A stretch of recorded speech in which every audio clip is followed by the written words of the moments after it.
O treta animal pegou fogo, galera. Beatriz Táxi e Maurício Bellini debateram sobre a raça Pit Monster. Bellini com os seus argumentos e Beatriz Táxi contra-argumentando. O debate foi bem acalorado. Após o podcast, Beatriz Táxi e Maurício Bellini fizeram uma postagem em suas redes sociais, no Instagram. E vocês vão conferir agora o teor do conteúdo que eles falaram. O bicho pegou depois do podcast também, galera. Confere aí. Mas antes, não esquece, deixe seu like, curte e compartilha pra geral, pro canal Treta Animal estar crescendo cada vez mais e mais e trazer esses debates acalorados pra vocês. Oi pessoal, tudo bem? Tô vindo aqui pra falar um pouquinho sobre o pós-podcast que aconteceu lá no Treta Animal. Geralmente eu espero um pouco pra me manifestar, que é o tempo dos ânimos abaixarem. Basicamente eu percebi que tem dois tipos de espectadores. Tinha um grupo de espectadores que estava disposto a entender sobre assuntos de sinofilia que foram debatidos e tinha um grupo de espectadores, a maioria não criadores, que estavam dispostos a ver o circo pegar fogo. Eu lamento ter frustrado vocês, mas eu não estava lá para dar show para vocês, não estava lá para fazer o circo pegar fogo. O Bellini já é um comunicador, sem contar que ele é policial, ou seja, a profissão dele exige com que ele consiga conduzir uma boa conversa, com que ele tenha uma boa narrativa, ele trabalha, em muitos casos, interrogando as pessoas, e é óbvio que eu sabia que, dentro de um podcast, ele teria essa vantagem da comunicação. E nem por isso eu deixei de estar lá, porque meu propósito era responder as perguntas e, como dito anteriormente, era dar a oportunidade de ouvir o lado contraditório. E tá tudo bem com isso, eu jamais iria entrar no embate com ele para ficar fazendo um show de horrores para vocês presenciarem, aplaudirem, e no final das contas a gente não conseguia esclarecer nada sobre sinofilia. Então meu foco foi sempre manter a conduta dentro das respostas mais técnicas e esclarecedoras possíveis. Então, na minha opinião, não foi nem Bia nem Bellini que venceu, na minha opinião, foi a sinofilia que venceu, porque vocês tiveram respostas, vocês podem nem todos ter gostado das respostas, mas pelo menos vocês tiveram o meu posicionamento, vocês ouviram o lado do Bellini, vocês ouviram o meu lado, então foi um dia muito esclarecedor e o propósito, o objetivo inicial sempre foi esse, pelo menos de minha parte. Foram debatidos diversos assuntos de grande interesse para os criadores, foi debatido sobre o padrão, standard e extreme, foi debatido sobre inserções, foi debatido sobre a nomenclatura, foi debatido sobre um padrão único das instituições e a gente também entrou no assunto sobre a atribuição das instituições. Pode ter parecido meio rude, mas eu não estava lá para mentir, para ficar dando respostas românticas. Eu fui bem clara e objetiva e jogando simplesmente a realidade. Então vou fazer um outro vídeo explicando exatamente as atribuições da instituição, para que as coisas fiquem bem claras, caso não tenha ficado tão esclarecido lá no podcast. E para finalizar, pessoal, as atitudes dizem mais do que as palavras. Comecem a observar atitudes, condutas e posturas daqui para frente de todo mundo, e aí sim a gente vai ver se alguém lá foi para fazer bagunça, foi para implicar, ou se realmente está importado com a sinofilia. Eu estarei aguardando o Bellini cumprir o que ele se comprometeu publicamente, que é de realmente pressionar as instituições, e não somente a BIA, e não somente a IBC, para que realmente a gente vá em busca de uma sinofilia melhor. É isso, galera. Eu vou fazer outros vídeos explicando ponto a ponto, mas sempre dando o meu lado, nunca atacando o outro lado. Fala, galera, tudo bem? Estou trazendo agora a parte 2 do vídeo pós-podcast Treta Animal e vou falar sobre o polêmico assunto que é atribuição das instituições. E já vou logo avisando, se você não está preparado para ouvir verdades, pula o vídeo, procura o vídeo do Não Compre Adote, Quem Ama Castra, porque esse vídeo não é pra você, que a gente vai falar verdades que vão te machucar e de repente você vai ficar muito frustrado ao saber a realidade. E é nesse ponto que eu friso, a prática diz muito. Eu tenho muita prática com instituições, não só com a IBC, mas com diversas outras, e eu vou mostrar aqui pra vocês. Pessoal, aqui eu tenho algumas instituições que eu já registrei mundo afora e eu vou te mostrar na prática como é que as coisas acontecem. Vamos lá. Vamos começar pela ADBA, a queridinha dos pitbullzeiros tradicionais, tá? Tenho registro na ADBA. Tenho registro no Clube Europeu do Bulldog Americano, tá? Esse registro aqui foi de uma cadela que nasceu em 2001. Tenho registro, esse aqui é da França. NKC, Estados Unidos. UKC também, uma das queridinhas dos pitbullzeiros, né? Lembra, ó, pedigree PR, para quem entende. A famosa ABKC. Não posso deixar de citar CBKC. Esse pedigree, alguma coisa da França, mas ó, ligada à FCI também, ó. Esse foi de um bulldog francês que eu importei. Italiano, tá? Trouxe o cachorro da Itália. EKC, Clube Europeu. NKC. Abra, americano. E ARF. Agora eu vou falar uma verdade que vai doer. Sabe quantos desses clubes quiseram saber a saúde dos meus cães? Quiseram saber com qual idade meus cachorros morreram? Quiseram saber se eu castrei, se eu vendi, se eu doei? Nenhum. Eu jamais fui questionada por nenhum clube a respeito dessas questões. Mas o importante é, eu sempre soube que essas responsabilidades eram minhas e não do clube no qual eu estava registrando. E o que isso quer dizer? Isso quer dizer que eu sempre soube que a responsabilidade para com o meu cliente, para com a raça, era minha enquanto criadora. E eu nunca fui covarde de ficar fazendo jogo de empurra de responsabilidades para instituições, até porque isso não faz nenhum sentido. Seria o mesmo que a gente culpar o Detran por alguém vender um carro que foi defeituoso. O Detran, ele emite o documento, mas a responsabilidade da venda do carro é entre cliente e comprador. Aqui eu estou trazendo outros exemplos de laudos que eu tiro desde 2003. Isso aqui é um laudo, ó, de displasia. Olha o ano, ó, 2003, tá? Então a base do meu plantel veio radiografado. Isso aqui tudo, ó, laudos de displasia, tá vendo? Laudos de displasia. Por quê? Porque isso é uma atribuição e uma responsabilidade minha enquanto criadora. Eu nunca empurrei essa responsabilidade para nenhuma instituição. Todos os cachorros nascem perfeitos? Não, lógico que não. A gente trabalha para que diminuam as imperfeições, mas eventualmente a gente tem que saber lidar com os problemas. O criador não precisa de babá, o criador precisa de orientação. E conhecimento, ninguém joga em você, você tem que procurar, você tem que estudar, você tem que ir atrás, se infiltrar em grupos, ler, estudar, perguntar, pesquisar. Enfim, ninguém adquire conhecimento porque o outro mandou. Agora, se vocês querem alguém mandando em vocês, vai criar na Coreia do Norte, porque no Brasil, pelo menos na Europa e nos Estados Unidos, onde eu registrei os cachorros, não é assim que acontece. E eu acredito que seja uma boa iniciativa, porque a instituição não pode assumir para si a responsabilidade de cada criador.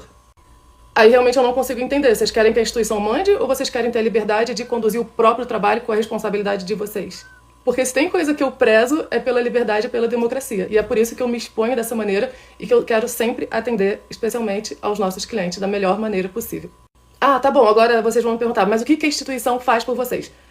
Muita coisa, tá? Eu vou começar a enumerar aqui. A instituição briga no poder legislativo. A instituição briga por vocês no poder judiciário. Aconteceu inúmeras vezes de processos e os clientes, os criadores, recorrem à instituição para emitir um laudo, emitir um parecer. As instituições promovem eventos, fazem competições e são nessas competições que a gente vai dar o direcionamento da raça, que a gente vai avaliar a saúde dos competidores, que a gente vai avaliar a morfologia dos competidores, que diferentemente de especulações de internet, não conseguimos avaliar cães por fotos.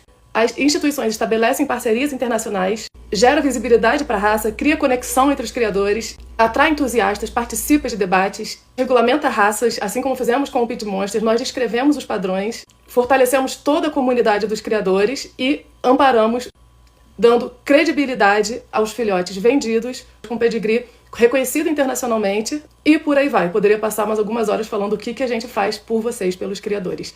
Sem demagogia e sem discurso político. Não esperem discurso político meu, nem frasezinhas românticas. Eu tô aqui pra falar a verdade pra vocês. Fala pessoal, tudo bem? Maurício Bellini falando. Pessoal, eu vim aqui fazer esse vídeo em reação ao vídeo que a Beatriz Tax tem feito. Não tô aqui para atacá-la, não tô aqui para tentar denigrir a IBC, o objetivo não é esse. Mas, como existem desdobramentos, cortes de um papo tão longo num podcast de quase 3 horas, é natural que a Bia queira se defender e dar um ponto de vista, agora estando mais calma, né, sob pressão de estar lá sentada no podcast. Momento em também que eu me filio para poder expor e pensar melhor sobre algumas coisas que eu gosto e quero dizer. Eu entendo algumas justificativas dela, mas eu entendo que ainda estejam equivocadas ou tiradas de contexto. Ela tem que se defender de alguma forma, entendo assim. Bom, vamos lá, Bia, você mostrou várias entidades aí, ficou mostrando um monte de papel, para depois você dizer que eles nunca se preocuparam com a saúde do animal, se ele foi castrado ou não. No podcast não foi isso que a gente falou. Realmente as entidades não sabem o que você cruza no seu quintal, não sabe se o animal vai ter saúde ou não. Se você vai registrar um cão braquicefálico ou com uma fenda palatina aberta, né, ou com uma deformidade na pata. Não cabe à entidade fazer esse tipo de questionamento. O que cabe à entidade é preservar, principalmente quando a entidade abre um livro de inserção. E esse foi o questionamento.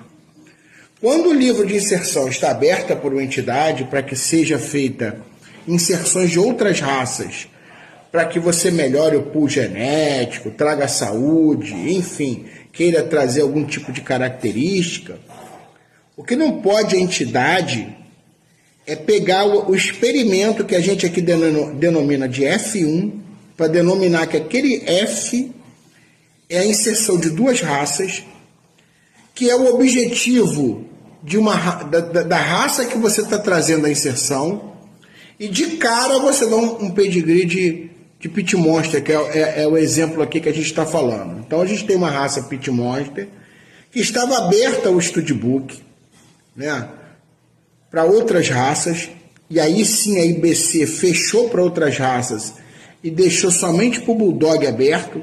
E aí eu faço um comentário particular, eu acho que isso foi uma estratégia comercial sua, para você poder vender cobertura, para você poder controlar melhor essa questão e não ter ali um despejo de outras raças na sua entidade, mas isso é um papo para outra hora. Agora, a gente não poderia pegar, porque ficou-se convencionado que só viraria Pit Monster no F5. Você, como entidade, teria obrigação de emitir um pedigree, mesmo que o dono fizesse beicinho, chorasse, falasse assim: o seu cão não é um Pit Monster, o seu cão é um F1. E não fazer o que vocês fizeram como entidade. Pegar cães F1 e dar direto o pedigree de Pit Monster. Com isso, você está dizendo que um cão que é Pit Monster, um outro cão F1 que é 50% Bulldog, 50% Pit Monster na consanguinidade, você já emitiu um papel de Pit Monster.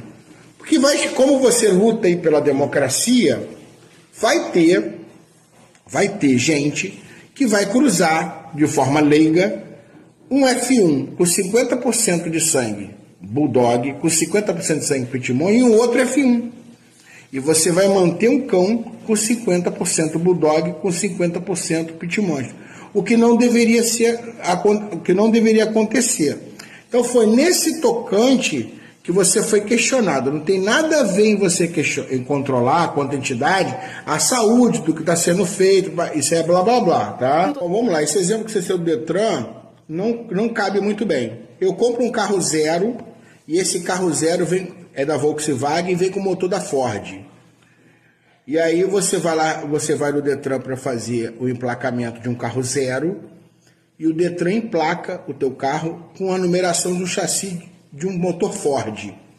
Amanhã ou depois você descobre essa merda que está dando problema no teu carro, e você pode muito bem processar a montadora e também pode processar o Detran, porque o Detran tem a competência de fiscalizar se aquele produto que está sendo fiscalizado ele é fidedignamente aquilo que ele está sendo registrado. Então, conversa melhor com o teu departamento jurídico, porque esse tipo de exemplo que você deu não casa muito bem, não. Mais uma vez, Bia, tem entidade, sim, que você só registra o animal se você apresentar toda a radiografia de displasia coxofemoral dos animais, principalmente os pastores alemães, né? Eles têm um controle muito rígido disso. Claro que se você for fazer isso, você vai deixar de vender papel. Você não pode querer vender uma dificuldade para tentar vender uma facilidade. Toda vez que você endurece uma situação, cai o número de registros. As pessoas vão para uma outra entidade que não vão pedir esse tipo de exigese para que você possa registrar o seu cão.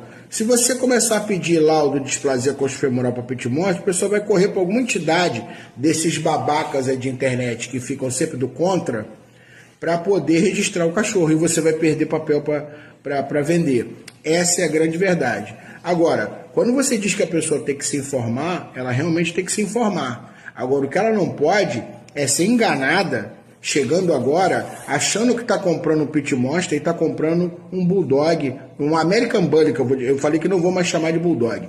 Está comprando um Bullyzão entendeu? Com 50% de cão Bulldog e 50% de cão Pit Monster. Você, quanto entidade, está ratificando esse erro dos maus criadores, a partir do momento que você emite um documento dizendo que o cara é o que o cara não é, né? Aí fica complicado, porque o cara já está navegando, ele já está cego naquela carta náutica, ele vai meter o casco do navio dele em pedras. Por quê? Porque você escreveu uma carta náutica errada. Sabe o que eu acho estranho quando você fala de democratização dentro da raça? Eu vou citar alguns exemplos aqui. Quando deu aquele caô lá com camuflado, que tiveram que refazer todo o pedigree deles, vocês foram extremamente tiranos ali. E olha, eu estou falando aqui, mas eu não sei bem o que foi. Eu estou pegando a essência da coisa, tá? Camuflado teve um pedigree de American Bully, e o pessoal do American Bully massacrou ele, e ele teve que ser registrado como Exotic Bully. E isso aí deu um problema danado para consertar todos os pedigrees. E aí quando é para os amigos, aí pode tudo, né? Eu não estou aqui para jogar granada em ninguém, mas já que você está falando tanto aí publicamente de seriedade de emissão de pedigree, eu gostaria muito de saber como é que o Tractor e o Shake foram registrados nos Estados Unidos. A ABKC, que é uma instituição muito conceituada nos Estados Unidos, e veja bem, aqui eu não estou aqui para estragar o negócio de ninguém, mas já que você está vindo a público para massacrar essa questão, eu acho que você também poderia explicar, já que você é muito amigo das pessoas que estão envolvidas nesse registro, né? Tanto a Áurea quanto o Lucas. Como é que foi registrado esses cães na ABKC? Como é que a ABKC, uma grande entidade de registro, permite um cão ter o pedigree de American Bully quando eles são frutos de inserções? O American Bully não aceita inserções. Isso é uma coisa que você não tem que explicar só para mim, você tem que explicar principalmente para o gringo, né? Que eu torço para que os cães façam sucesso lá fora, torço. Para que meus amigos ganhem dinheiro, torço. Só que quando você vem falar de seriedade e quer principalmente citar, quem começou citando os pedigrees de fora foi você. Então eu me senti cavalheiro em falar. Se você não viesse trazer tantos pedigrees de fora para querer dizer que o que você faz aqui está ratificado, está embasado, está sustentado por práticas estrangeiras, eu não acredito que seja bem assim. Eu duvido muito que esses canis que você citou, essas entidades que você citou, faria essa cagada de abrir um studbook para inserção e registrar F1 como F1, tá? Então, tá aqui o meu questionamento. Se você puder depois fazer um terceiro vídeo explicando, eu agradeço muito. Então, Bia, eu quero deixar aqui, eu deixei teu vídeo rolar até o final, quero me colocar aqui, né, como um consultor cri-cri, 0800. Não precisa me pagar nada. Se eu puder colaborar com a IBC e com as demais entidades para a construção de um padrão único da raça, e isso eu estou me comprometendo com a galera, desde que eu saí do podcast, e a Bia foi muito solícita em fazer isso, a gente já está costurando, já tem CEOs aí de entidades que já me chamaram. Eu chamei o Alex do Spartacus também para me ajudar, e o Alex está aí também nessa missão de tentar juntar a galera para a gente fazer a primeira reunião das entidades, para que todo mundo sente e faça um padrão único. Então quero dizer que o meu objetivo aqui não é jogar areia na empada de ninguém. Meu objetivo aqui é construir cada vez mais a raça. Não é depreciar um trabalho que, querendo ou não, toda empresa tem seus erros, seus defeitos, a IBC não seria diferente, mas eu vejo sim a IBC fazendo um trabalho muito mais produtivo do que improdutivo. Erros acontecem, podem ser consertados, e eu quero deixar aqui que a minha mídia está aberta, eu estou aberto, sempre que vocês precisarem, quando tiverem uma ideia e quiserem ouvir uma outra ideia, eu acho que isso é muito saudável, sempre que você tem uma visão diferenciada, crítica, que às vezes vocês da IBC possam estar vendo, e eu possa estar vendo um outro que possa vir agregar e a somar. Não quero nada, não quero dinheiro, não quero pedigree, não quero nada. Somente contribuo por contribuir mesmo. Falou, galera, tamo junto, forte abraço.